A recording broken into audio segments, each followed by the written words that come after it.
During the summer of 1984, Alton Coleman and Debra Brown embarked on a terrifying killing spree across the American Midwest.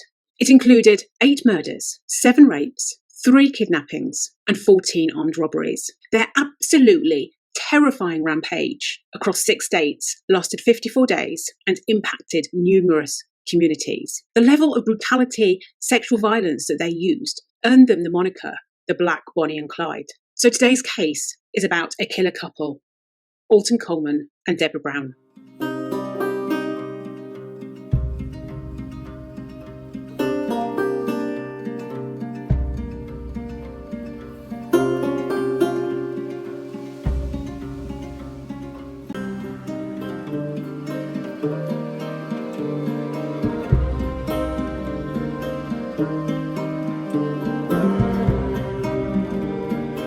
Hello, welcome to my true criminal abode.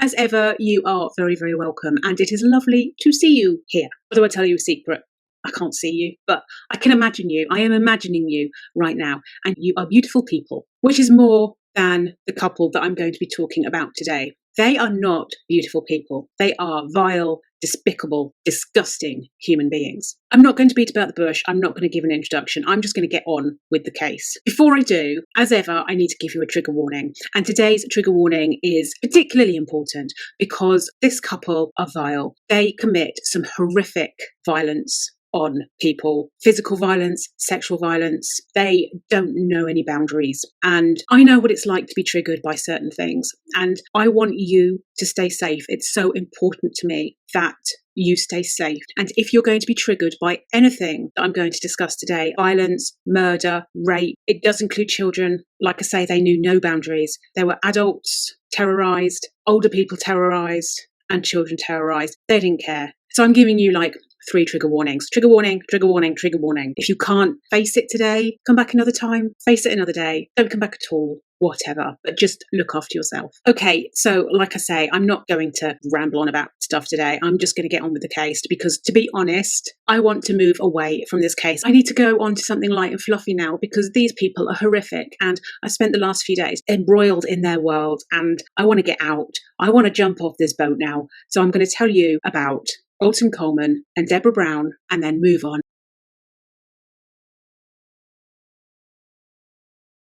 So Debra Brown was born on November the 11th, 1962 in Waukegan in Illinois.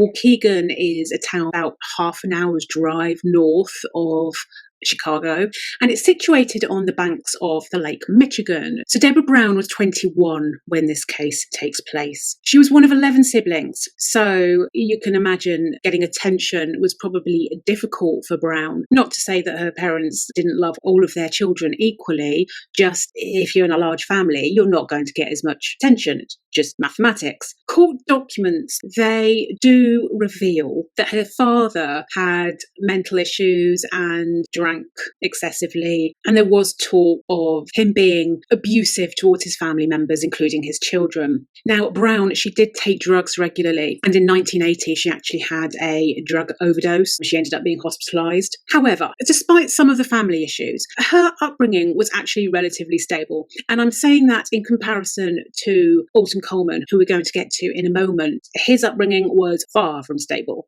and so Brown's, in comparison, she obviously had some problems. She took drugs. Her father was possibly not as pleasant as he could have been, and then she would have had to fight for attention in the household. So it wasn't a perfect upbringing by any stretch of the imagination, but comparatively stable compared to many other children's upbringings. It was comparatively, relatively stable. Now, when Brown met Alton Coleman in 1983, she was actually already engaged to another man, but her and Coleman, they fell for each other, and pretty soon after meeting, they got together. She actually left her fiance and she left her family and she moved in with Coleman and Coleman's grandmother. He was living with his grandmother, and she actually became a caregiver to his grandmother. And she was living with him for about 2 or 3 years before the killing spree that we're going to be talking about, before that took place. However, Living with Coleman, things were going to take a dark turn. Now, obviously, there's going to be a dark turn because she ends up going on a killing spree with this man. So obviously something happened, something changed, that she went from a relatively stable background to going on a rampage across 6 states, murdering 8 people. Something happened. And that something was Alton Coleman. So when Brown started living with Coleman, he basically isolated her from her friends, her family.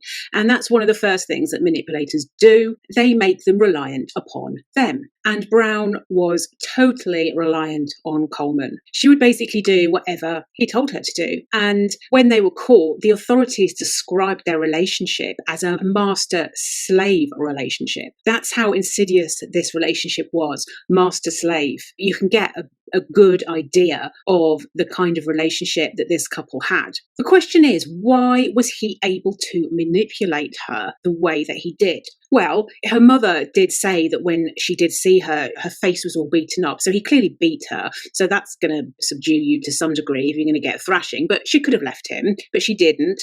Why didn't she leave him? So she struggled with intellectual disabilities. She was considered a slow learner. So think about people like, I don't know, Rose West, for instance. These are women that do what their partners tell them to do because they have a lower intellect. You know, she was 21, but say intellectually she was childlike, if that makes sense. I don't know comparatively what age that would be, but say she had the mental age of a 10-year-old or 11-year-old or a 12-year-old. She had a mental age younger than her physical age. And that made her easy to control and manipulate. Her decision-making was basically impaired. The thought processes weren't the same as you or I. I hope I'm not coming across as patronizing. I'm just telling you the fact that she was a slower learner. She was intellectually impaired compared to another woman of her age. And obviously, after a few years of living with Coleman, she ends up going on this killing spree with him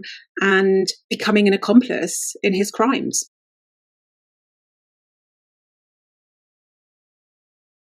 So Alton Coleman. Who was Alton Coleman? Well, we know he was a bit of a master manipulator.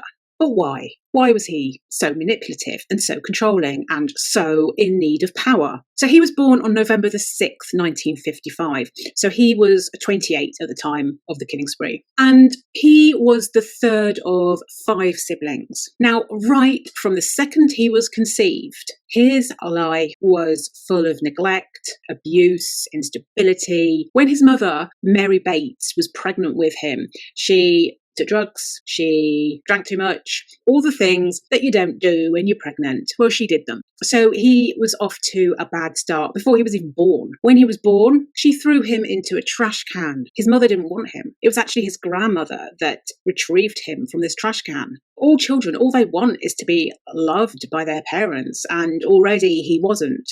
His mother also was a gambler. She was a prostitute. So when he lived with her, he would witness his mother having sex. His mother also worked 3 jobs. But despite that, she still found the time to beat him. Witnesses say they saw her use her fists, use a baseball bat on him. She hit him with a chair. It wasn't a great start for Coleman. So like I mentioned, his grandmother, Alma Jose, she retrieved him from the trash can, and he actually spent a lot of his childhood living with his grandmother. But that doesn't mean that things were any better. In fact, when she retrieved him from that trash can, she didn't embrace him and say, it's okay. Your mother doesn't want you, but I do. I'm going to look after you. Everything's going to be fine. No, no, no. She was like, you're trash. She threw you out because you're trash. Lovely lady. So living with his grandmother, he received no kind of respite from the abuse that he got with his mother, because she, the grandmother, was also physically and verbally abusive towards him. She would beat him with extension cords, for instance. Interestingly, you'll see that when we get to the killing spree, that he actually ties a lot of his victims up with electrical cord, which I found kind of interesting psychologically, the fact that his grandmother beat him with electrical cord and then he goes on to bind his victims with electrical cord. I found that a little bit interesting. The other thing she did, she gave him a lovely nickname. She gave him the nickname Pissy, because basically he would wet himself. He was a bedwetter.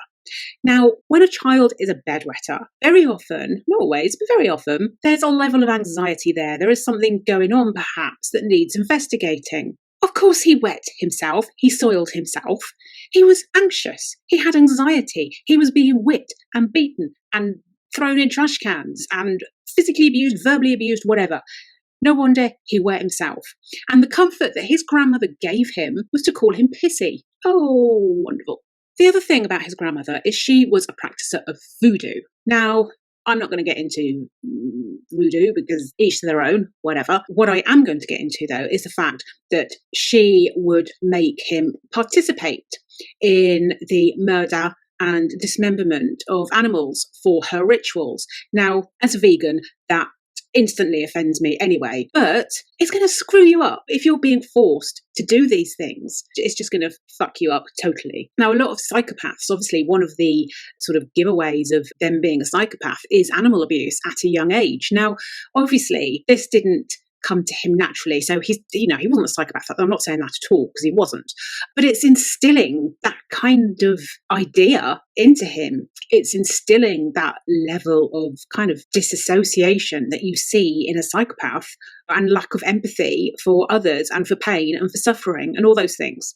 Now, the other lovely thing about Coleman's mother and grandmother, now I've already said that his mother was a prostitute, and I'm not going to judge her for that because people do what they have to do to survive. I am going to judge her, however, for not protecting her children from witnessing what she was doing. That I'm going to judge her for. And I'm also going to judge her and her grandmother for the fact that they forced Coleman to have orgies and be involved in bestiality. Oh yeah, I'm judging. It's sick. So not only was he aware of his mother's prostitution, but he was getting involved in it, being forced to be involved in it. And he was engaging in sexual activity with his mother, with his grandmother. That's just gross. Absolutely gross. I mean, basically, this is a lesson in how not to raise your children 101. Don't get them to engage in sex acts and orgies and bestiality with you. It's not rocket science. How to fuck your children up 101. Lovely. So as you can imagine, being kind of surrounded by deviant sexuality from such a young age, he goes on to commit multiple sex crimes. And is it any wonder? Now, I'm not excusing what he goes on to do. He could have made a choice not to continue the legacy. Lots of people have shitty upbringings and they don't do this stuff. But you can see why he went down the path he went down. So obviously there's going to be this anger and frustration building in him, and the shame and humiliation that he experiences from his mother and his grandmother. This carries on into his relationship with his peers, because giving him the nickname Pissy, his peers get wind of that. They bully him. All he wants is to belong somewhere. He doesn't have a family that he can belong with. He doesn't have friends that he can belong with. So he ends up dropping out of school in 9th grade, and he has a dependency on drink and drugs. And you can see the path he's going down and why he's going down it. Drink and drugs probably blocking out some of the memories of the crap he's going through. So this longing to belong then drew him into becoming a gang member. He became a member of a street gang, and you can see why he did that, because in this gang, he could feel like a part of a family. He felt like he belonged somewhere. But obviously, that's great, belonging to a family, but with gangs comes a level of violence. So before going on his murderous rampage, he already had a list of offences under his belt. He was already known to law enforcement because of him being this gang member and having a list of offences under his belt. And we're talking things like burglary, rape, disorderly conduct, whatever. In fact, the first time Coleman actually got arrested and became known to law enforcement was when he was 5 years old. He was 5 years old. He actually stole a wallet. I think he was living with his mother, and I think it was one of her clients, and he stole the wallet. And so he got arrested for that at 5 years old. It's crackers. What an absolutely despicable upbringing. Not, like I say, never going to excuse what he goes on to do. But when these people that go on to do despicable things, when they're children, you have to feel sorry for the child's part of him, because he didn't stand a chance. So in 1980, when when Coleman was 25. He actually got married to Beverly Perkins. Now, she was also 25. They'd had a 2-year courtship, and interestingly, they got divorced after only 6 months. Married life wasn't for her. And interestingly, I'm not surprised, because later, when Coleman is caught, she actually testifies, and I'm not surprised from what she says that she didn't stay with him. And it's a good job she didn't stay with him, considering what he goes on to do. But she said that Coleman would beat her before sex, after everything I've said about the association of sex and violence being kind of normalized by his mother and grandmother. It's not surprising that he beat his wife before sex. Another claim that Beverly made was that before they were married, when Coleman was living with his grandmother, they also had a 12-year-old girl living with them. And according to Beverly, Coleman would have sex with this 12-year-old girl. Now, knowing what Coleman goes on to do, it doesn't surprise me at all. I believe that this probably happened. What shocks me more, though, is the fact that Beverly married him. I mean, if I found out that my partner had been living and having sex with a 12-year-old and he said, "Will you marry me?" I wouldn't be saying I do. I would be saying fuck off, you know? So we have neglect, abuse, lack of positive role models, all these things going on. So you can see after he got divorced from Beverly, that's when he not long after met Debra Brown. And when those two fell in love, well, I say fell in love loosely. I don't think personally that it was love. From Coleman's part, it was somebody easy to manipulate. And from her part, it probably was what she believed was love. I'm not sure it was love, but she believed it was love, I think. So you can see when he met Debra Brown, you know, he'd met somebody that he could control, he could manipulate, he could exert power over, but also somebody who supported him and enabled him and supported his need to exert this power over other people. And Debra stands by and lets it happen. And even in some of the cases, gets involved. So yeah, that's how Debra Brown and Alton Coleman came together. And after sort of 2-3 years of being together, that's when they go on this killing spree. But like I've said, before they even go on this spree, Alton Coleman has this list of offences under his belt already. So I'll just quickly go through those just to give you a sense of what this guy was like.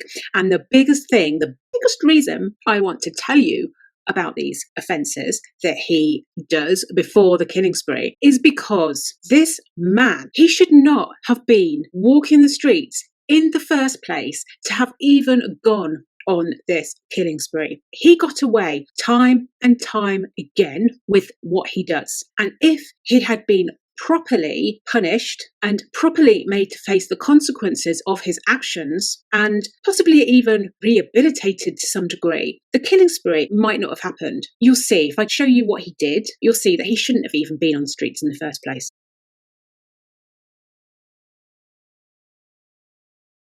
Okay, so these are the it's a bit of a tongue twister, the pre-spree crimes of Alton Coleman. So he's got this shitty upbringing, he's got this shitty life, he's got shitty mother and a shitty grandmother. He joins this gang and he has this sort of proclivity towards sexual violence and towards just violence generally. So when he was 18 years old, that's when he committed his first known sexual offence. I emphasise known because it wouldn't surprise me if he was doing things before that. This is certainly the first known sexual offence. So on December the 27th, 1973, when he was 18, Coleman and an accomplice, they actually abducted a 54-year-old woman, Eleanor McIntyre. They abducted her at gunpoint.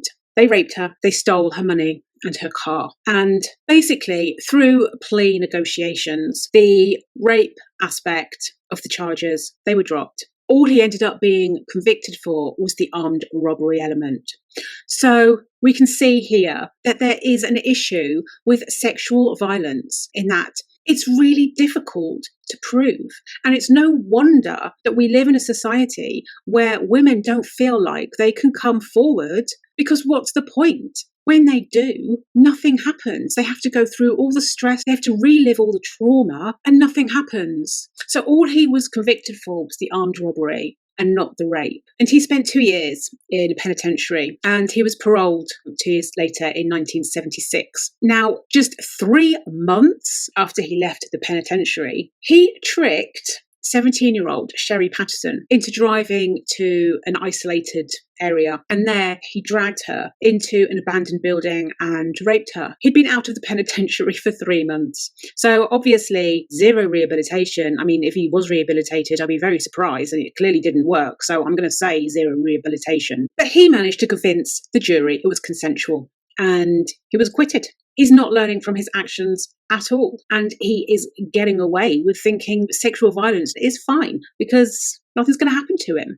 Whilst he was actually being held in pre-trial detention for this case, he actually assaulted 3 male fellow inmates. They were 18 and 19 years of age, and he sexually assaulted them. Do you know the punishment he gets for this? He gets 6 months for battery. Once again, the sexual element of his crime is disregarded. So on the 11th of July 1980, Coleman meets 22-year-old Dorothy Hawkins at a disco.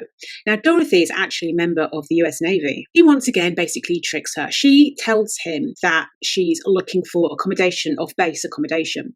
And he tricks her into going to abandoned area, telling her he's going to show her some apartments. Of course, he doesn't show her the apartments. They go to this kind of industrial area and once again rapes her. Now, you'd think, being in the US Navy, that something would have been done, not to say that she is any more important than any of the other victims, but just, I don't know, there's that extra kind of level of perceived importance. But no, once again, it's acquitted. She even identifies him and everything, and it's acquitted. It's thrown out, and he's just got away with it again. He then, in 1981, is involved in the sexual assault of a 14-year-old girl. Guess what? No evidence. He gets away with it. Blah, blah, blah. Now, in 1983, he's actually charged with molesting his 8-year-old niece. This is his sister's daughter. And there are 2 incidences that they try to get him for. In the first incident, he is accused of kissing her and fondling her over her clothes. She's 8 years old. 8 years old. Allegedly, Debra Brown was also present at this incident. This is allegedly. I don't know if she was or not. In the second incident, he took the 8-year-old into a bathroom and he fondled her and he penetrated her with his fingers. And this is his 8-year-old niece. Anyway, he got away with it. There wasn't enough evidence. How the hell do you get evidence in these cases? Unless you've got flipping CCTV set up in your house, in your bathroom, how are you going to get evidence? This is a child who probably doesn't really know anything about sex at that age, is talking about something that they know nothing about. Then you take it frickin' seriously. Now, in February 1984, this is the incident that he did, but it's still the incident that tipped Coleman over the edge and took him to the killing spree. So in February 1984, Coleman met Dorothea Thompson, and they were chatting whilst she was waiting for her 14-year-old daughter to get out of work. And he later on goes back to the house to talk to Dorothea. He'd gone back there under the pretext of taking a job application around. Now, she wasn't there, and her 14-year-old daughter answered the door, and he rapes her at knife point. So it's not just sexual violence, raping somebody. He does use a weapon, a knife or whatever. So that's terrifying. Not only are they being sexually assaulted, but they're also in fear for their life at the same time. So he rapes this 14-year-old. Now, this manipulative piece of shite, he gives himself an alibi because he gets this poor girl to write in her diary, "Al, I really enjoyed tonight, and we must do this again real soon. Love, Chalandra Thompson. P.S. Let this be our little secret."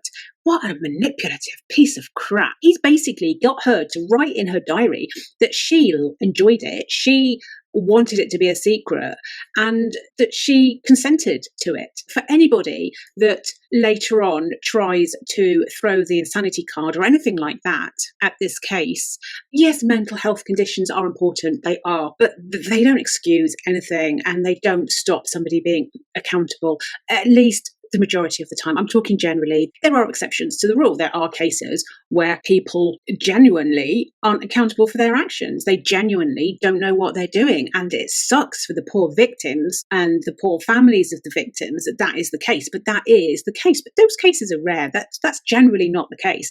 generally, somebody with a mental illness, yeah, they have difficulties in so many areas, difficulties processing things, difficulties with impulse control. They might be susceptible to addictions, whatever. These things, they all add a layer of difficulty in their lives that make it harder for them to perhaps control their actions. But they can control them, just not as easily as somebody that doesn't have a mental illness would have. It's more challenging for them. So there is a layer of understanding there and a layer of, okay, we can take this into consideration, but it's not an excuse. And as I've said before, I am talking as somebody with a personality disorder. I struggle with my mental health big time. And I have done some stupid things in my life. I've never done anything criminal. I'm not talking criminal stupid things, but just stupid things. And so I know that for each of those things I've done, ultimately, I'm still accountable for them. Ultimately, I still made that choice to do that stupid thing. Whatever, we're going down a thingy. The point I'm saying is that this level of sort of planning and getting this poor teenager to write in her journal that she was consenting to an act of sexual violence. That is planning, which you cannot throw any kind of mental illness excuse at. In my opinion, anyway, at least. I'm not a professional, and but in my opinion, that's the case. So anyway, Coleman was arrested and arraigned on May the 30th. And this case never actually got to go to trial, because after this is when he ends up going on the killing spree. And by the time law enforcement catches up to him again, he's murdered multiple people and committed violent acts across 6 states. So by this point, they kind of just don't bother with this case anymore. He already has all these murder charges and other charges under his belt. So this case just kind of gets forgotten about. So once again, he got away with it, kind of. But equally, it's the case that kind of tips him over the edge, because he is really stressed out by the trial. Profilers and psychologists and all that, they say that it was the stress of the impending trial that caused him this unbearable stress. Poor Coleman with this unbearable stress. Seriously, he raped 14 freaking year old. Anyway, his stress was just so unbearable to him. He ended up running, and he ended up basically going crazy and killing and hurting lots of people. By this point, he was stressed, he was scared, he was angry, all the things that you don't want a bad person to be, because ultimately, by this point, he basically had nothing to lose in what he goes on to do. He had nothing to lose.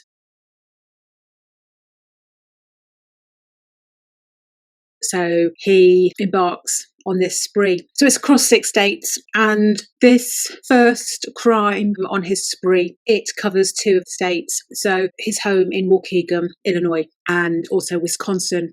So what happens is, for a few weeks in May, just before he rapes Chalandra Thompson, he actually befriended a woman called Juanita Wheat. She was from Kenosha in Wisconsin. Now, Juanita had 2 children. She had 9-year-old Vanita and 5-year-old Brandon. Now, Coleman was actually using an alias. He used the alias Robert Knight, and he befriended Juanita and her 2 children. So the family weren't afraid of Coleman at all. In fact, Juanita even considered Coleman to be a positive role model for her children. Psychologically, I find it interesting that Juanita considered him to be this positive role model, and he would have been aware of that. And instead of wanting to make that positive change and be a positive role model for somebody because of the fact that he didn't have it, it's almost like he was like, I didn't have it, so you're not having it, and I'm going to take it away. And he does. He takes it away from this family. So on May the 29th, which was actually the day before he was arraigned for Chalandra, Coleman actually takes the family to a local carnival in Wisconsin. Now, they get back around about 10 o'clock that night, so it's quite late when they return home. And Coleman actually tells Juanita that he has a gift for her. He has a stereo he wants to gift to Juanita. And he basically says that he needs help carrying it from his apartment. And Juanita agrees to allow Vanita, the 9-year-old, to go with him to his apartment. This is like 10:30 at night, to carry this stereo home. I'm not going to judge this poor mother here. I'm sure she's doing that to herself every single second of every minute of her life. She will have been punishing herself for what happens, so she doesn't need other people doing this. She trusted him. It just goes to show the level of control that Coleman was able to do over other people, that she trusted him to that extent of only knowing him for a few weeks, that she let her 9-year-old go to his apartment at 10 o'clock at night. As you can imagine, time ticks on. Venita doesn't come home. Juanita is getting increasingly concerned by the second. Around about midnight-ish, she goes to the address that Coleman had provided her under this alias. Don't forget, he's under this alias, Robert Knight. So she goes to this address, and just like Robert Knight is totally make-believe, so is this apartment. She gets there and the building is abandoned. It's an abandoned building. And you can imagine the sheer horror, the sheer terror that would have flooded through this mother's body at the realization. She would have known then that something bad had happened to her daughter. About 1 o'clock, she goes and reports it to the police. And they actually show her mugshots of people, they have on record. And they show her Coleman's picture. And she says, yep, that's him. But of course, she thinks it's Robert Knight. And again, when the police say to her, nah, that's not Robert Knight, this is Alton Coleman, and he's a sex offender. The absolute horror of realizing that you have left your child alone with a sexual predator, it's too horrific to even think about for any parent. Now, obviously, a child had gone missing, so the FBI was contacted. And they obviously knew who it was because Juanita had identified Coleman. So they go to the grandmother's house where he's living, and Debra Brown actually answers the door. At first she's sticking up for her man, as she does. But then she admits that Coleman did come home that morning. He'd actually come home to collect a suit for the rape trial that he was having later that day for Chalandra. This is still for Chalandra Thompson. He was due in court for this rape trial. So he murdered a 9-year-old girl, goes home to pick up a suit to go to trial for rape. Lovely human being. Not. What's more, Debra also tells them that when he got home to pick up this suit, he had told Debra that he had done something terrible the night before. He wouldn't tell Debra what he had done. He just told her that he'd done something awful. What the actual hell? What? If my partner had been out all night, comes home to collect a suit for a rape trial, you would just be like, no, you tell me what the frigs you have done. What the hell do you mean you've done something bad? Tell me, So anyway, the authorities, they're doing everything. No criticism of the authorities here. In other cases, I've criticised them, and in many cases, they do deserve it. But here, they really were trying to catch Coleman. Obviously, they didn't know that Venita was dead, so they were trying to find this little girl. Obviously, it was too late for Venita, but they were trying. They really were trying to find her. They spoke to local taxi drivers, and they offered a $5,000 reward. And one of the cab drivers actually did give a tip off that Coleman had just called for a cab because Coleman didn't have any transport. And you'll see this is a big theme as they're going across on this crime spree, that they don't have any transport of their own, and they have to steal cars from lots of people so that they can make their way across these 6 states as they do. So he doesn't have transport, and so he calls a cab, and the police get wind that this taxi driver is about to go and pick him up somewhere. But also, as is the case with this spree, the FBI just seems to be one step behind the whole time. It's really frustrating. And like I say, no criticism to them. They were trying. It just happened to be that each time they were kind of one step behind Coleman and Brown the whole time. And this is one of those occasions, they're seconds too late. He gets out the car, runs, and they can't find him. And over the next couple of weeks, they desperately look for Venita. They don't know she's dead. Unfortunately, on June the 19th, they find Venita's badly decomposed body lying in the bathroom of an abandoned building. Coleman seems to like abandoned buildings. She's covered with a blanket, but her feet and hands had been tied with electrical cord. I remember going back to his childhood and how he was whipped with electrical cord. Electrical cord, like I've said before, seems to be a theme. She had wire around her neck, which had been used as a ligature. She'd been strangled. Her underwear was inside out and halfway down her legs. I think she was too badly decomposed to ascertain whether she had actually been raped, but just, her underwear is on inside out. His history, didn't have a problem with assaulting his niece, and it's pretty obvious that, he did something sexual to this poor little girl. So Coleman's fingerprints were actually discovered at the scene and a federal warrant was issued. He'd actually crossed state lines. He took her from Wisconsin and then took her back to Waukegan, where he was from. So we've got the two states now involved. Like I say, he has no transportation. So a couple of days later, he befriends a man called Robert Carpenter, and he stays the night with this man, and he ends up stealing his car. So now he has transportation, and he takes Debra. Now, Debra wasn't involved in Veneta. She was probably aware of it. In fact, he told her he'd done something really bad. So she was obviously aware of it. But as far as we know, she wasn't involved yet. This first one was just him. And so he has a car. He goes and gets Debra, and they end up going to Indiana next. So they're lying low for a little bit. And again, this is a horrific one. It's explicit. So fast forward a bit if you don't want to listen to, crimes against children. But June the 18th, 7-year-old Tamika Turks and her 9-year-old aunt, Annie Hilliard, they're on their way to a candy store in Gary, Indiana. And they're walking along when a man and a woman approach them. Obviously, it was Coleman and Brown. They were actually riding push bikes because, remember, they've got no transportation. So they get everywhere by taxis or push bikes or by stealing cars from people. So they're on these push bikes and they stop and talk to Tamika and Annie. They talk to them and they offer to give the children new clothes. Now, obviously, they're very young. They're 9 and 7. They're very young. But there was no obvious reason for them to distrust Coleman and Brown. Because number one, they're riding push bikes. Now, the assumption is that if somebody is riding a push bike, then they're probably local. And number two, Brown was there. It's not like your typical stranger danger, don't go with strange men. Well, the woman's there. Generally speaking, they're going to trust the man because the woman's present. So there was no reason for Tamika and Annie to distrust them. So they're like, yes, please, we'd love these clothes.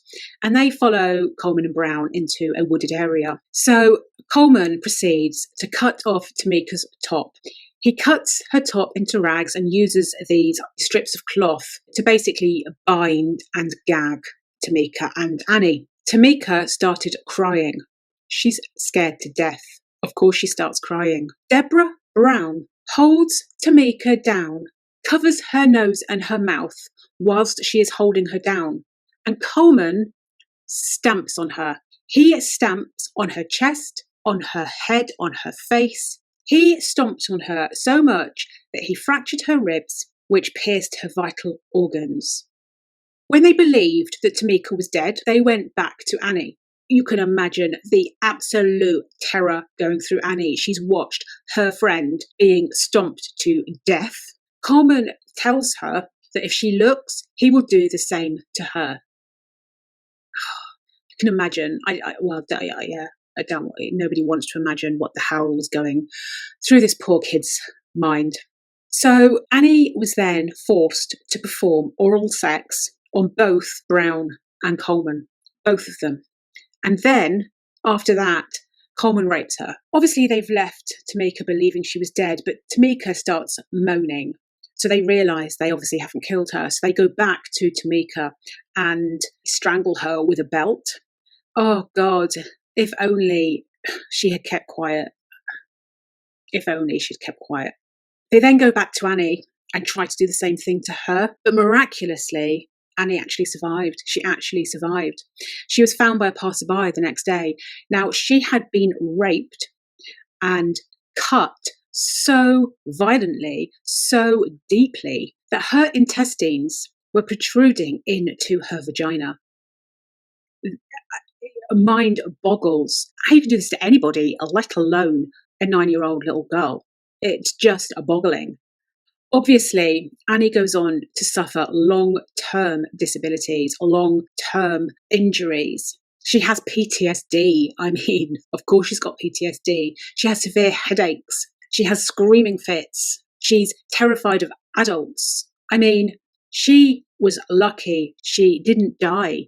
But in some sense, a part of her did die. Her life was taken away from her. From that moment, she could never live her life fully the way that anybody should do, a child should do. They should grow up to live a normal, happy, healthy life.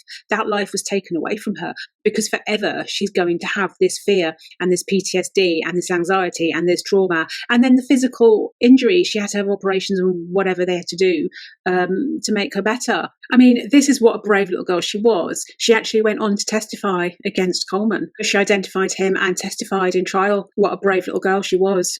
Saying that, I did find out something during this research. There was a newspaper article that I saw, and I wasn't going to mention this because I don't want to detract from the absolute sheer horror that Annie went through. I almost feel like it wouldn't be right to detract from that. But equally, I don't know, it kind of shows that when somebody goes through these horrific experiences, how it can really fuck you up. Basically, in 2012, she was about 38, I think. And basically, long story short, her and her sons, they were charged with beating a man with a baseball bat and shooting him in the head. Now, the gun jammed, so this guy didn't die. He was actually apparently the father of some of Annie's children. I don't know which children. So, he was known to her. And yeah, basically they robbed him and stole his car. I don't know any more details. I don't know what happened. I don't know. And it's not really any of our business. And it's kind of irrelevant to this case, really. I just can't help myself. Sometimes I go down these little rabbit holes with things. And, when you're researching, you come across little bits of information like this. I just happened to see this newspaper article that said that this had happened. I don't know anymore. I don't know the outcome. And I don't really care, to be honest. Like I say, I really don't want this to detract from the sheer horror that Annie went through. The point I'm making is that had this not happened to her, perhaps her life would have turned out differently. Perhaps this act wouldn't have happened. Now, like I say, the guy didn't die. The gun jammed and he survived it. But the intent was there. They obviously went to beat him and shoot him in the head. So if she hadn't been exposed to this violence by Coleman, would she have gone on to commit violence herself? I don't know. She might have done. We don't know anything else about the background, but there's a good possibility that she wouldn't have. And like we see with Coleman, children that have suffered trauma as children, they go on to inflict trauma on others. And it's this vicious cycle. So either way, going back to 9-year-old Annie, bless her, she was a strong little cookie because not only did she survive, but she testified against that despicable human being.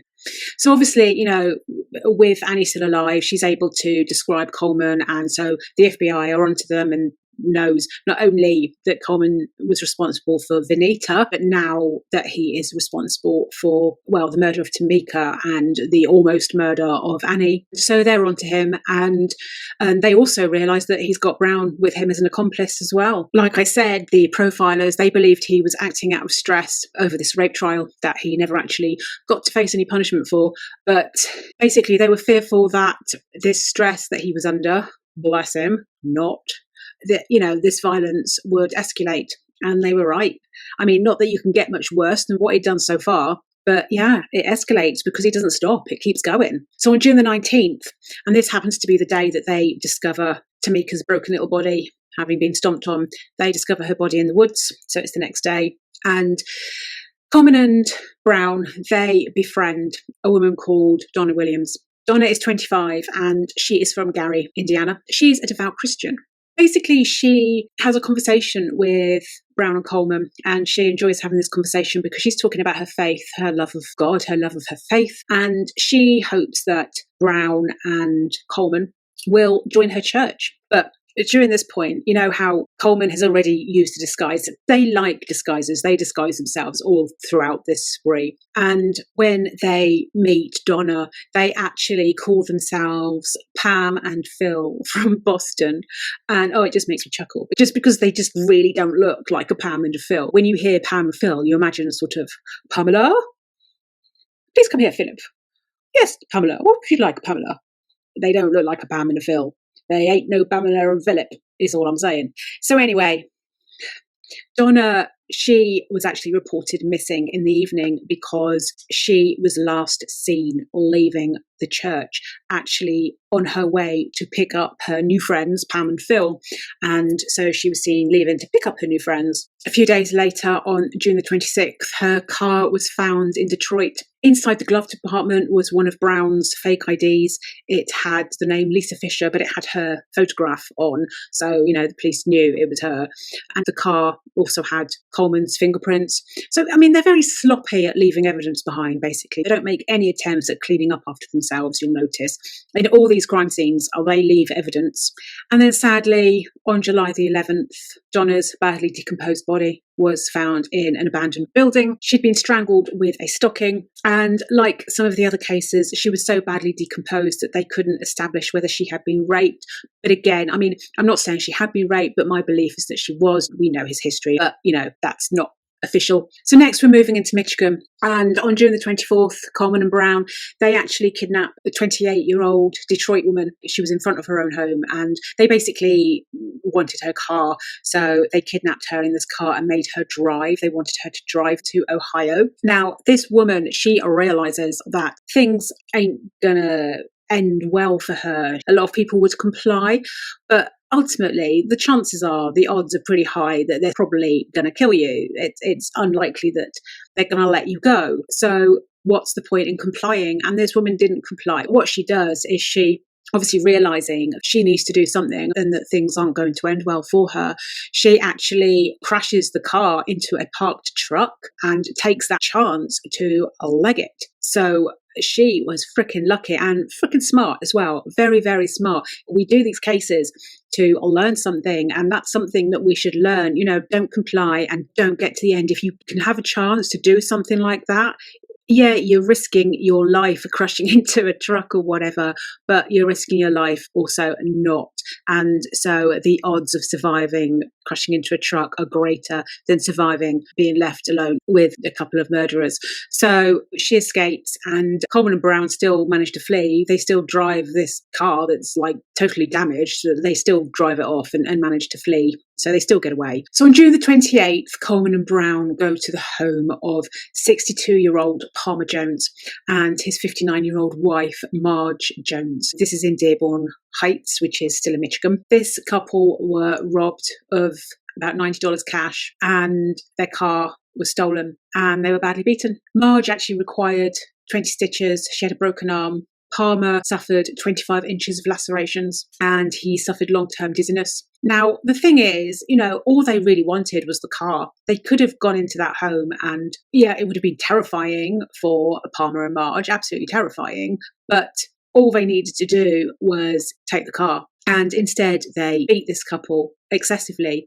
In fact, Brown had a gun, and Coleman had gone in with a chair leg or a table leg, and he intended to use that. Because Brown had the gun, the couple were going to comply. He didn't have to beat them and have this table leg as well. They had a gun. The couple would have done what they were told, but no, they had to beat them up and inflict all this, violence as well. It was unnecessary, completely unnecessary. On June 30th, again, going for a car, they actually hijacked two men in a car. They threw one of them out of the moving car. They're just robbing people for the sake of robbing people and to keep moving and get their cars. On July the 2nd, they actually befriend 55-year-old Mary Billups, and they got talking on a street corner. They were talking for about 45 minutes. And Mary was so charmed by the couple. They were so good. Like Coleman in particular, he was a smooth talker. He could kind of talk about anything. And she was so charmed by them that she actually invited them to her home, where they had dinner with her and they stayed the night. She extended nothing but kindness to them. She didn't know them. I find this crazy. Since when do we talk to some random stranger on a street corner who we've never met before and then invite them into our homes? Call me crackers, and I am crackers, officially diagnosed as such. But am I that crackers that I find that crackers? I don't think I am. Am I? No, I'm not. I also find that lovely and sweet. How trusting and wonderful of a human being to have that much faith in humanity to do that. And wouldn't it be really lovely if society was that way, that we could meet people and extend our kindness and humanity to these people, invite them into our homes and know that we're not going to be attacked. It's such a sad indictment of the society that we live in, that now especially, I mean, this was like 1984, so I don't know whether it was more trusting then. I don't know, possibly. There probably wasn't as many horror stories, on social media and whatnot. You wouldn't have had all the horror stories of things going on. So maybe people were a bit more trustworthy, not trustworthy, a bit more trusting of people. But what a sad indictment of the world that we live in. But anyway, so she offered them nothing but kindness. Now, she introduced them because they obviously needed a ride. And so she introduced them to her friend, Marion Gaston. And Coleman, he basically repays the kindness that Mary showed him by punching her in the face. I mean, Mary and Marion, they're both tied up, taken to the basement, gagged, beaten with a wrench, and then their car was stolen. Now, again, like the previous couple, why with the violence? Why? You wanted their car. They were lucky nothing worse happened, although being beaten with a wrench is pretty horrendous. But you know what I'm saying? They weren't killed, but seriously, just take the car and frig off, Why? You don't need to beat a 55-year-old woman, not after she's extended her kindness to you, given you food, given you a place to stay. I mean, this is the level of just how unempathetic these people are. So anyway, they've got her car and they go off to Ohio. They befriend Ernie Jackson, Reverend Ernie Jackson. He is an associate minister at New Light Baptist Church in Toledo. And Coleman actually tells Ernie Jackson that he's on leave from the army and he's from Alabama. Now, again, this is a manipulative move because, he tells somebody he's in the army. He's instantly trustworthy. Brown, his partner with him, she's going to be trustworthy as well because she's with somebody who's on leave from the army. So instantly, there's nothing to suspect. Again, they're using aliases. Brown is using the alias Doris Smith. And once again, they've used their charm and they wheedle their way into his home, as they do. This a charming, lovely couple. Doris. He has a way of getting next to people. He can talk his way into the home. He meets people on the street and can discuss religion. He can discuss politics. He's very forward, very well-spoken, very calm, and very deadly. So once they get to his home, they're actually introduced to one of his wife's friends. Her name was Virginia Temple, and she was a 30-year-old single mother. So they all have dinner together, they get to know each other, yada, yada. Anyway, so they've instilled this trust in everybody. And when Virginia had gone, they actually managed to get from the Reverend and his wife, they actually managed to get Virginia's address. They trusted them that much. They got Virginia's address. And so the next day, on July the 6th, off they go to Virginia's home. And again, they seem trustworthy. They're on bikes as well, so they look like they're local. They fit the part. And they go into the home and they have dinner with Virginia and her 5 children. After dinner, basically, the news comes on. Now, Virginia and her 10-year-old daughter, Rochelle, they're not actually in the room at this point that the news comes on. But the news comes on. Now, obviously, Coleman and Brown are wanted. Their face is plastered all over the place. And they come up on this news report, and obviously the other kids are in the room. And Coleman goes into a panic, orders the TV to be turned off, and shuttles the other kids off to bed, leaving Rochelle and Virginia still up. So they've shuttled the kids off to bed, the smaller kids, the younger kids. And they're in this heightened state of stress and panic. They've just seen their faces plastered on television. Coleman was already stressed over the rape trial that he was facing back home. So now he's got more stress because he can see that his face is all over telly. And in a heightened state of stress, that's when killers become even more lethal. And 30-year-old Virginia and her 10-year-old daughter, they get the brunt of this stress. And basically, they forced Virginia and Rochelle, mother and daughter, into the basement. They were raped. They were beaten. Well, Rochelle was raped.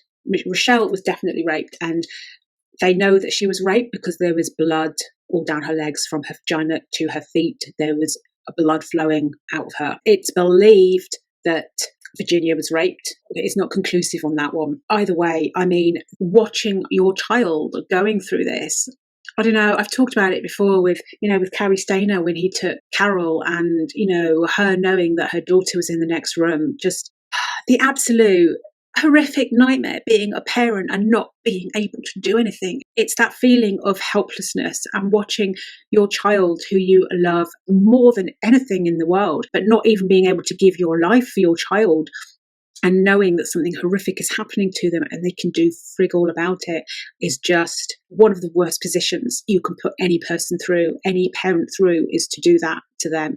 So anyway, Rochelle was definitely raped. Virginia probably raped. Both beaten, both strangled. And then they were stuffed into a crawl space in the basement. Now, the next morning, obviously, she's got surviving children, and they wake up and their mother isn't there. Virginia's 6-year-old son, he was so traumatized that he refused to open the front door to his grandmother, because his grandmother came round the next day and knocked on the door. And he was so traumatized by what had happened the night before that he didn't even open the door to his own grandmother. I mean, how sad is that? So sad. They robbed them of their clothes, of their jewellery, and they used the clothes and jewellery because they were using disguises. They were disguising their names, obviously, and they were disguising themselves as they went along.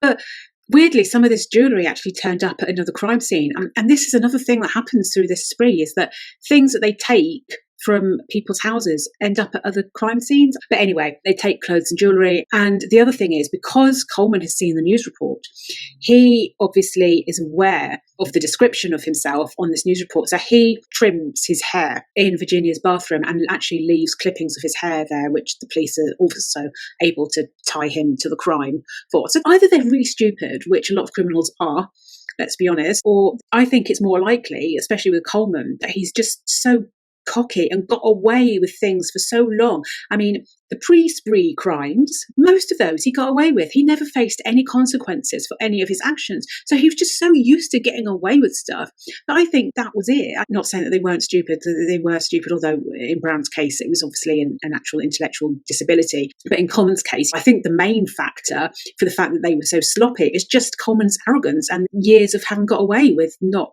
facing any consequences for any actions and just believing that he would get away with it. I think it was just that. Could be wrong, obviously. So later that day, they've just killed a mother and a child. Later that day, they enter the home of 77-year-old Frank Duvendak and his wife, 73-year-old Dorothy Duvendak. I apologise if I'm saying that wrong. I don't know how it's pronounced. Duvendak, I don't know. But anyway, they're from Toledo in Ohio. And again, they give this ruse of needing to use a phone. So they're good at giving a ruse and talking their way into people's homes, making themselves appear trustworthy. Frank invites them into the home thinking they want to use the phone, but instead they bound them with electrical cord again, and they gagged them with paper tissues and took cash, jewellery and a car. So they took the car and off they go. And the next day they actually go to the home of 79-year-old Reverend Millard Gay and his 77-year-old wife, Catherine. Now, this is a funny one, this one, because Coleman and Brown actually stay with Millard and Catherine, and they stay there for 3 days. 3 days. And they don't harm them. They don't do anything. In fact, they even go to a religious service with them at one point. Now, in all probability, it's because for some reason they don't want to harm a religious leader. I don't know, there might be that kind of superstition there. But the most interesting thing to me is also the fact that by not harming them, they have this level of impulse control. They make that choice not to harm them. So it proves a level of sanity, basically, is what I'm trying to say. So they stay there for about 3 days. And on July the 15th, they then go to Cincinnati. And 15-year-old Toni Story, now she is reported missing. Now she is actually a white girl. I'm saying that just because so far the majority of the victims have been black. And so she does sort of stand out as a white teenager. And basically she is reported missing from school, and she was seen by her classmates the day before talking to an African American man and woman, i.e. Brown and Coleman. So she was missing for a week, and it was on July the 19th that they actually found Toni's badly decomposed body again in an abandoned building. She had been strangled, as this seems to be what they do to all their victims, is strangle them. And again, she was so badly decomposed that they couldn't ascertain whether she was sexually assaulted. Again, I'm going to say I believe she was. It doesn't mean she was officially, we don't know. But, look at his history, I believe she was. Now, what's interesting with this one, and the reason I brought up the fact that she was white, is because allegedly written on the wall in lipstick above her body were the words, "I hate nigger death." This led experts to believe that the crime was racially motivated. Personally, I don't think it was racially motivated. If we look at their crimes, they are so haphazard. They don't care who they attack and when. And they seem very opportunistic. And so to me, I don't think Tony was deliberate. I think it was just opportunity. We don't know what happened leading up to it, but obviously they were seen speaking to her.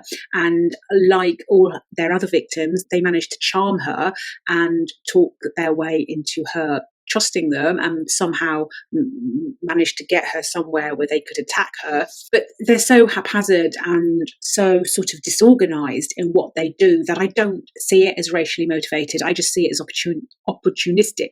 I see where the experts are coming from. If it's opportunistic and haphazard, then, you ask yourself, well, why put the words there? Well, number one, this is allegedly. I mean, this is what some sources say. I can't seem to verify this. So I'm not even 100% certain that these words were on the wall. But assuming they were, I do think there might have been some kind of societal frustration going on from Coleman. Now, I don't think it was racially motivated in the sense that he deliberately went, I'm going to get a white girl and I'm going to write, I hate nigger death on the wall. I think that when they got Tony, she happened to be white, and he was probably societally frustrated. Because you know how I talked about with Venita way back, how I thought it was interesting the fact that he was considered a role model and he was probably aware of that and took away that sort of, well, if I didn't have it, you can't, that kind of attitude. I think that applies here as well to a degree, because he probably saw this young white girl who, just because of the fact that she's white, probably, not always, but probably has more opportunities. And it's coming out in this anger of like, well, you don't know what it's like. You are kind of basically privileged. She's had it easy compared to me. And it's unfair because I didn't get that opportunity. Just the sort of blaming race societally for the fact that there's this unfairness between black and white. That's the way I see it. I think it's just a sort of subtle societal frustration as opposed to being a racially motivated crime. So once again, as we know, they're crap at kind of covering up forensically anything they've done. They just leave evidence of it being them wherever they go. And here is no exception, because Brown's fingerprint was found on a Michael Jackson badge that Tony was wearing. And they also found a footprint or shoe print that matched Coleman. And this is actually where, I said earlier, Virginia Temple, her jewellery was found at another scene. This was here. So one of her bracelets was actually found underneath Tony's body. I don't think that it would have just been accidentally dropped. I mean, it was actually underneath Tony's body. So it seems to me almost like they're kind of planting it, and it's almost like a big fuck you to authorities. I see it as. They also found, I think, letters that were linked to the gay residents. They were in the building as well. So they don't care. They're just leaving stuff all over the place. And almost, I suspect, to the point of planting it, because you don't just accidentally drop like, oh, a bracelet there and envelope there. And I don't know, it just seems a bit like accidentally on purpose to me. Just knowing that kind of power play, manipulation, controlling, and the fact that he's spent so many years just getting away with everything. It's almost, to me, feels a little bit like a big fuck you, come and get us, but you're not going to. At least he's so cocky that he thinks that. Although, to be fair, at this point, like I've said, the FBI do seem to be one step behind them the whole time. But so far, it's like a big fuck you, come get us. So now we have 5 states out looking for Coleman and Brown, and Alton Coleman is deemed so dangerous at this point, which he was, but the FBI considered him to be so dangerous that they placed him 11th on their top 10 most wanted list. They'd like stuck in a special extra slot just for him. And they have done this a few times, but it's rare. It's really, really rare. It's the top 10. So you're a bit of a nasty piece of shit if you've made it to number 11 on the FBI Most Wanted list. So a couple of days after doing what they did to Tony, they then, on July the 13th, they head to the home of a 45-year-old Harry Walters and his 44-year-old wife, Marlene Walters. And they lived in Norwood in Cincinnati. Basically, the couple had listed a camper van for sale, and Coleman and Brown said that they were interested in buying this camper van. Now, later that day, their 19-year-old daughter, Sherry, she comes home and she finds the house in disarray and her parents are nowhere. And she's terrified because she's like calling out around the house looking for her parents. And she goes to make a phone call and the phone line has been cut.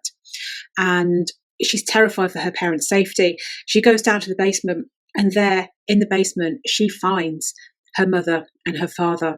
Now, sadly, Marlene, her mother, she was dead by the time her daughter got down there. Her hands and her feet had been tied with electrical cord. She'd been struck more than 20 times with a crowbar. She had lacerations. Now, some of these lacerations were made with pliers. So there was an element of torture going on here. In fact, some of her skull and her brain were missing. She had been beaten that heavily. She'd been raped. And not surprisingly, she died from multiple blunt force injuries. Now, Sherry's father, Harry, miraculously, when Sherry found him, he was still conscious, only just semi-conscious, but he was still conscious.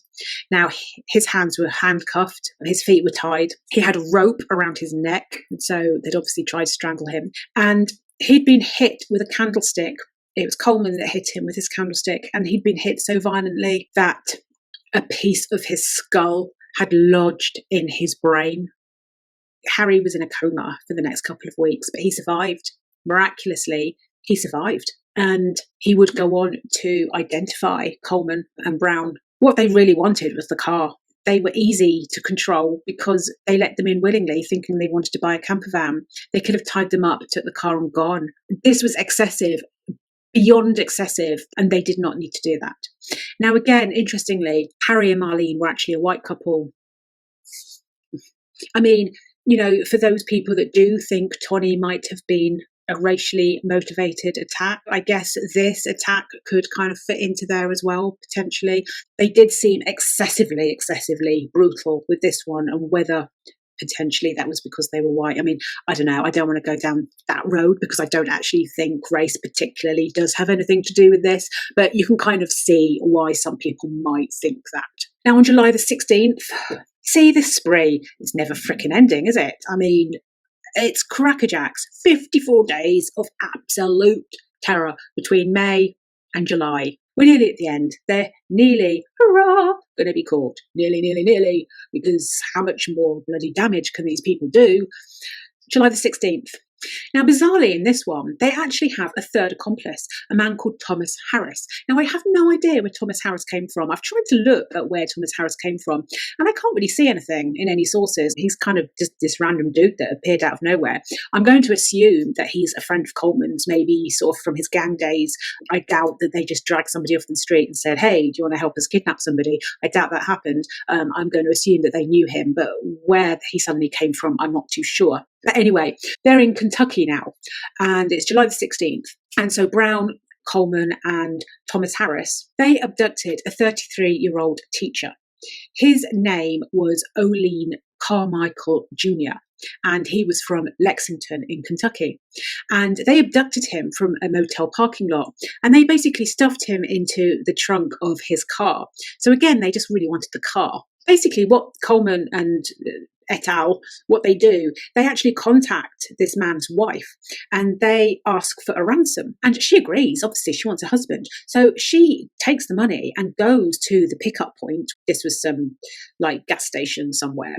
So she arrives there with the money, but they don't bother showing up. And bizarrely, they just abandon the car in Dayton, Ohio. And when the police find the car, O'Lean is actually still in the trunk and he's fine, traumatized as hell. And his wife has been traumatized because the psychological trauma of like finding out your husband has been kidnapped, turning up with the money and nobody turns up. It's just sort of a psychological mess with your brain fuckery going on there. Everybody's traumatized, but everybody's alive and nobody's been seriously injured. So, this isn't one of the better ones, but a kind of weird one. Just take the car. Why bother doing all that? They just like to play games, almost like when they're leaving little bits of information or items from other crime scenes and leaving them in the next crime scene. It's almost like a gameplay, isn't it? It's almost like cat and mouse, catch me if you can kind of thing going on. So, as I just said, the car was abandoned in Ohio. Obviously, they kidnapped O'Lean in Kentucky. They're now driving back up north. They've driven up to Ohio. So what you might be noticing is that they are starting to head back again. And this is something that the profilers actually said would happen. They said that they would want to go back to their comfort zone, to their home, to a place of familiarity. And this seems to be what they are doing. They seem to be heading back again. So on July the 17th, they go back to the home of Millard and Catherine Gay. Reverend Gay was the minister back in Toledo, Ohio, and they had put them up for 3 days. So they go back there, obviously hoping to have the same treatment and get a free room and board for a few days and lie low with them. However, Reverend Gay, he's actually seen the news reports because they're plastered all over the place. Coleman is number 11 on the FBI most wanted list. And so the Reverend's obviously seen this. So when Coleman and Brown get there, he actually says, I know who you are. He tells them that he recognizes them. I mean, oh, don't let them in. You know who they are. Just close the door and call the police. Anyway, so he says, we know who you are. So obviously, Coleman and Brown immediately pull out their guns and aim them at Millard and his wife. And Coleman actually says to Brown, well, honey, I guess we'll have to burn them. Seriously, I think the only people being burned are you when you go to hell, But anyway, they've pulled out their guns. And Catherine, she's a strong little cookie because she straight away knocks the gun out of Coleman's hand. And a big scuffle kind of ensues, basically. And the Reverend, he ends up kind of being pistol whipped. So he's beaten. They're both then tied up. And Coleman actually attempts to strangle Catherine. He actually goes so far, but then stops just before she becomes unconscious. He actually stops. And that's kind of weird. We know his history. He's not the kind of man that would just stop strangling somebody. And so whether that's divine intervention, because you've probably noticed that he doesn't make the attempt with Millard, with the Reverend. And I think there's this sort of religious superstition about harming a religious leader, hence why he's only trying to strangle Catherine. And there's probably that fear that kind of extends there as well. I mean, yeah, it could be divine intervention, but I think it's more likely the fear of killing the Reverend's wife. Saying that, they steal money and clothes and whatnot, and also they go to steal the car. But just before they leave, Coleman actually makes another attempt to kill Catherine. And he actually, this time, fires a gun at her. The gun jammed. Now, this time, yeah, it could be divine intervention because this is twice now. I mean, Coleman is number 11 on the FBI most wanted list, and she has escaped death at his hands twice. So yeah, so she was lucky. So they've got the car, and obviously they're still heading home, and they end up in Indiana. And on July the 19th, sadly, we don't know what happened, but a body was found of a 79-year-old man, Eugene Scott. And he was actually found in a ditch outside Indianapolis. He'd been shot 4 times and stabbed repeatedly. Now, I imagine, because they took his car, basically, I imagine this was over his car. Maybe he didn't give it up easily, or maybe just we've seen the level of violence that Coleman is capable of inflicting on people just for the sake of it. And this could be another one of those, because there probably was no need to stab him repeatedly, that they could have just taken the car. So anyway, he's 79, he's found in a ditch, and bless him, on the day that they find him, it was actually his birthday, July the 19th. It was Eugene Scott's birthday, and they find him dead. Thankfully, this is the last murder because they've got his car and they're heading home. And on the next day, they are finally apprehended. So the nationwide manhunt for Alton Coleman and Debra Brown ends on July the 20th, 1984. And what actually happens is they're actually recognised by an old school friend or an old childhood friend. They recognise Coleman and call it in. And so basically when the police find them, they're sitting in a park, Mason Park in Evanston, Illinois. Now, when the police arrive, Brown actually kind of heads off towards the back of the park, but she is apprehended, trying to make an exit, and they discover a gun in her purse. They approach Coleman, he's sitting in the park, and initially he denies being Alton Coleman. You know, he's like, no, that's not me. And obviously the police know it's him, but he denies it. Anyway, they take him in. This entire spree has been so dramatic. You kind of expect their capture to be dramatic, especially when they're like dubbed the Black Bonnie and Clyde. You kind of expect this sort of shootout at the end or something, some kind of drama. I mean, thankfully there wasn't, because then there would have been more people being hurt, but you just kind of expect it, you know. But there wasn't. Coleman went willingly. They went to Evanston police station. They were identified by their fingerprints. Now, bizarrely, they strip searched Coleman at the police station and they found a steak knife in one of his boots between his socks. Now, why did the police let him get in the car with a knife in his boot? Did they not search him? I mean, what? This man is dangerous as frigs, and they don't bother to search him and find a knife in his boot. He could have easily killed the police. They didn't. They chose not to. Again, they made that choice not to. They went quietly. To me, it kind of proves a level of reasoning and choice, i.e. not insane or anything like that. But yeah, that was kind of it. Crazy, right? Crazy story. Crazy. How basically this is a story about how one man's stress can lead to all this mayhem. So many people got hurt because of one man's stress. So anyway, if we go to the trials, basically the authorities wanted to get them dealt with ASAP.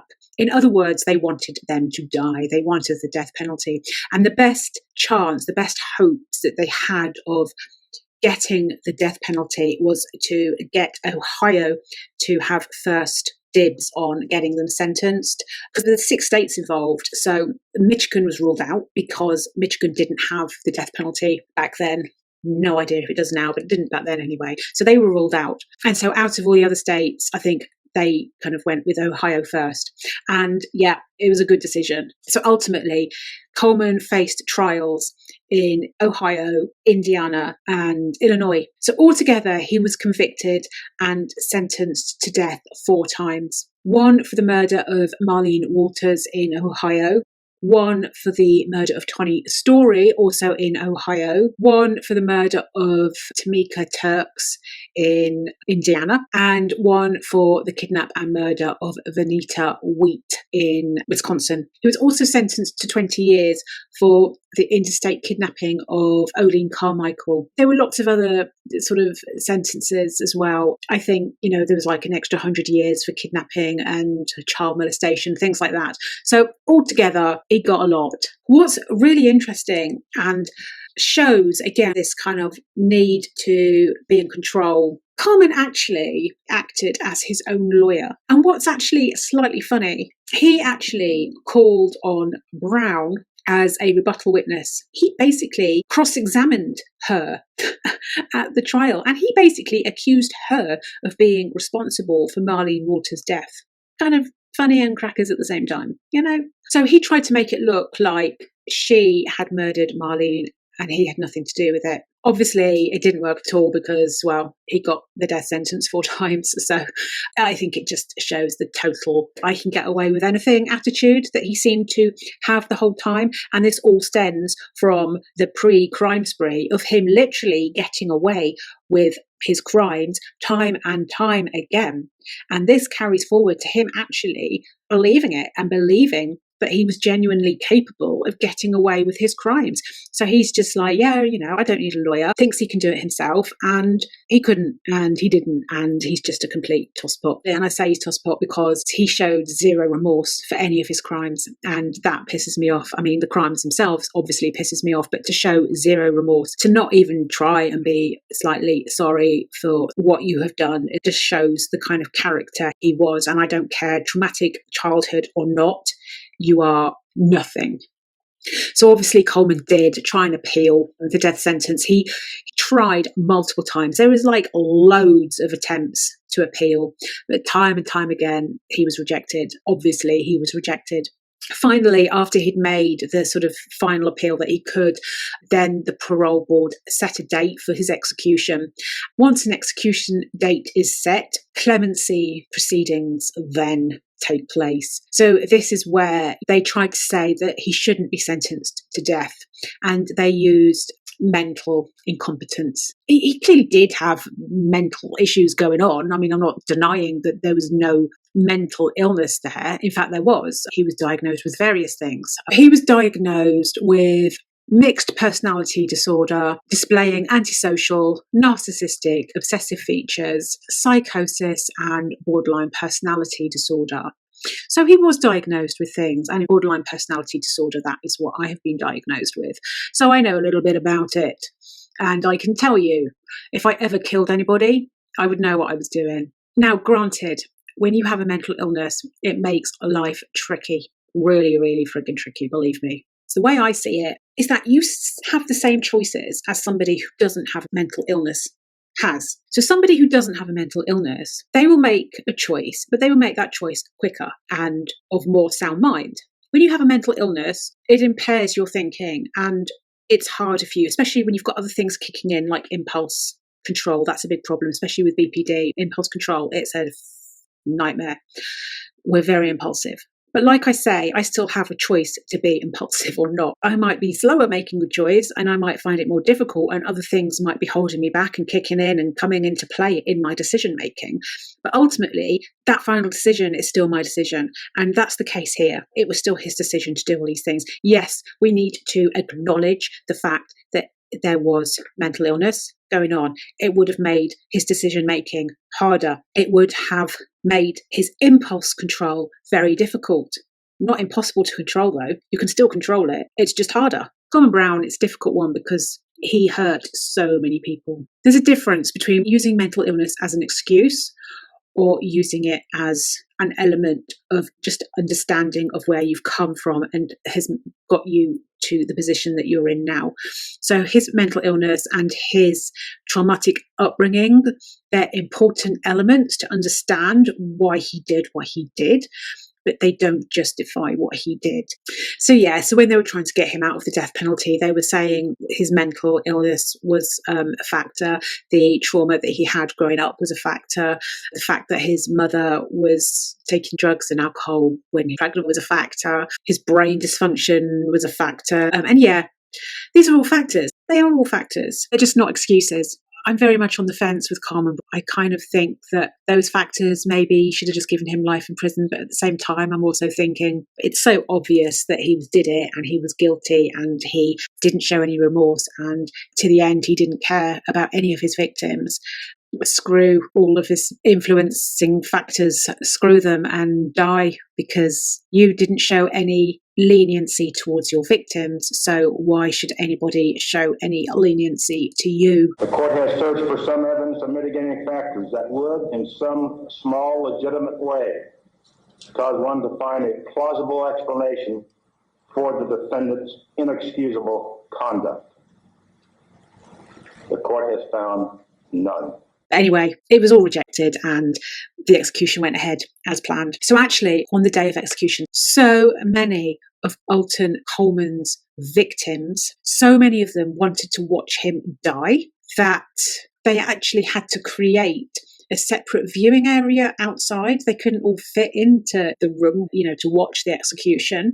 So there was a separate viewing area, kind of like a cinema outside, so that the families could watch the execution. Relatives of Coleman's victims arrived by bus this morning to witness his execution. He is continuing to be very calm and very compliant, cooperating in every way, not creating any problems whatsoever over at the death house. So on April the 26th, 2002, Alton Coleman was put to death by lethal injection. He had no final words, although he was repeating Psalm 23, which is basically "The Lord is my shepherd." And he was pronounced dead at 10:13 in the morning, Eastern time. When he walked in, he seemed quite confident. It happened quite fast. And he seemed to kind of adjust his jaw and then did not need any kind of escorting onto the gurney. And then it seemed like his chest heaved. He took a couple quick breaths, maybe probably about 8 or 9, and then that's kind of when he just stopped. And at the time of his execution, he was actually the only condemned person in the United States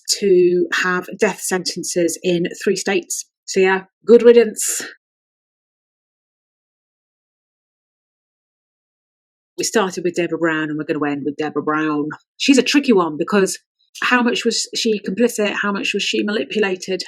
So trial-wise, what actually happened was she initially received 2 death sentences in Ohio and Indiana, and these were for her role in the deaths of Marlene Walters and Tamika Turks. She was also, like Coleman, sentenced to additional years in prison for the interstate kidnapping of Olene Carmichael, and as well she got various other years for child molestation and kidnapping and all that stuff. So she got sort of, life in prison and 2 death sentences.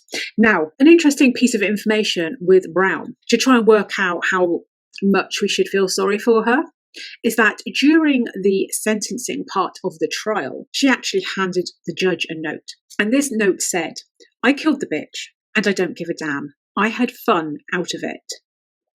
Crazy.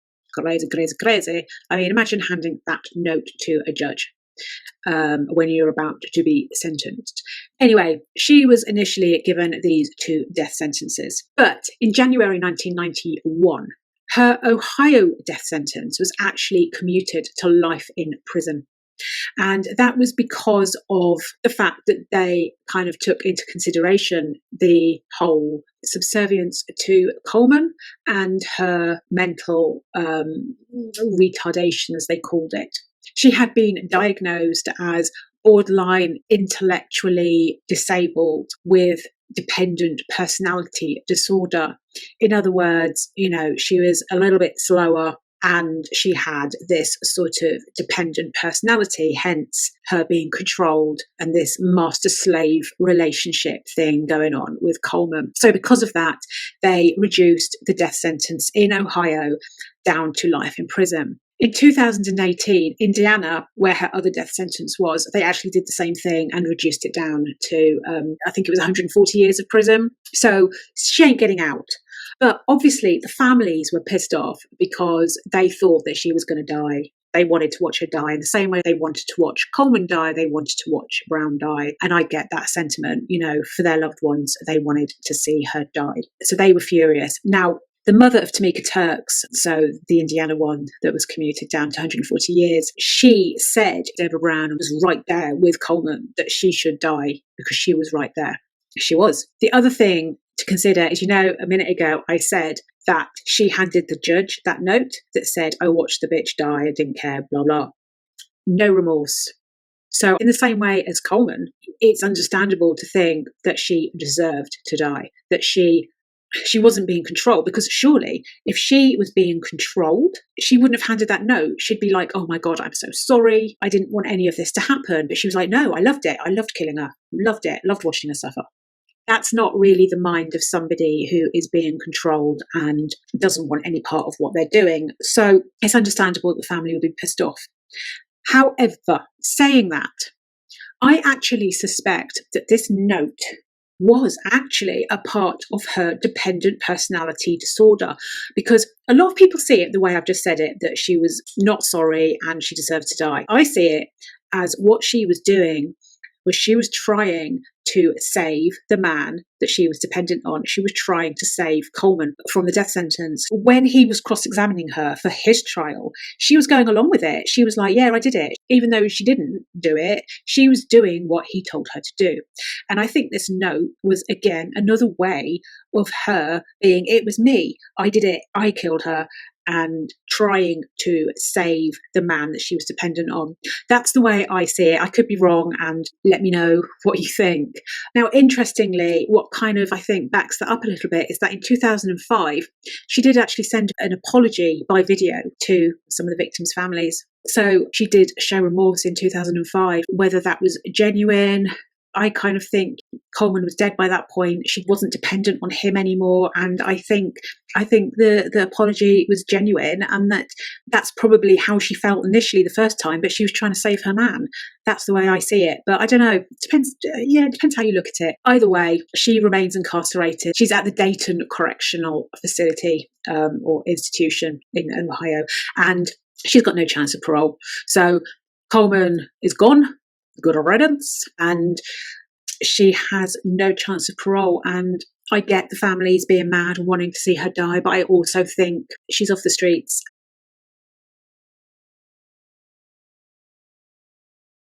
What I do find sad about this case, though, is that even though Brown and Coleman, they were punished, Coleman was executed, Brown's never getting out of prison, not all of the families got closure. They were only punished for some of those crimes. There were only 4 death sentences for Coleman and some prison sentences for a couple of other cases.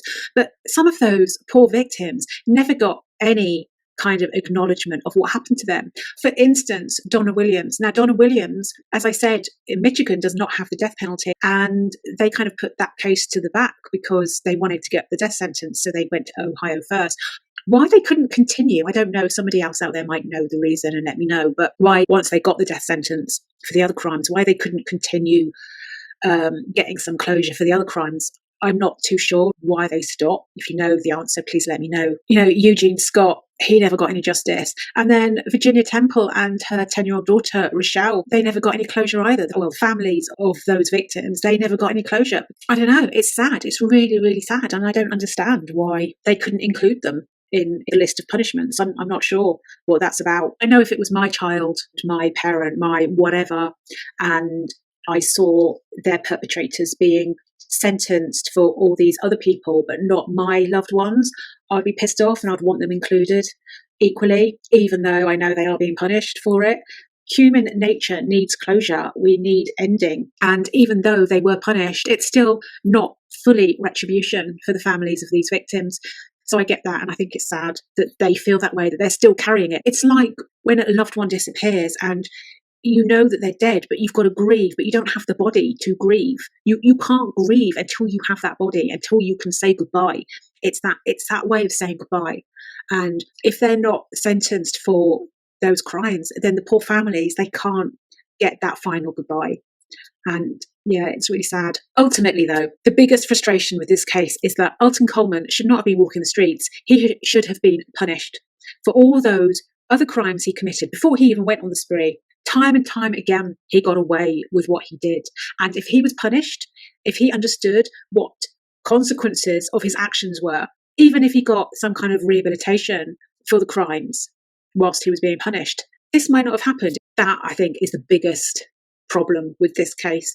The fact that Alton Coleman never got to understand what facing the consequences of your actions are. And the one time that he potentially does get to face the consequences of his actions, where, you know, the rape trial that sent him over the edge, that's where the panic kicked in. That's where he got to feel what it was like to actually face the consequences. And he should have faced those consequences way before and never got to that point in the first place.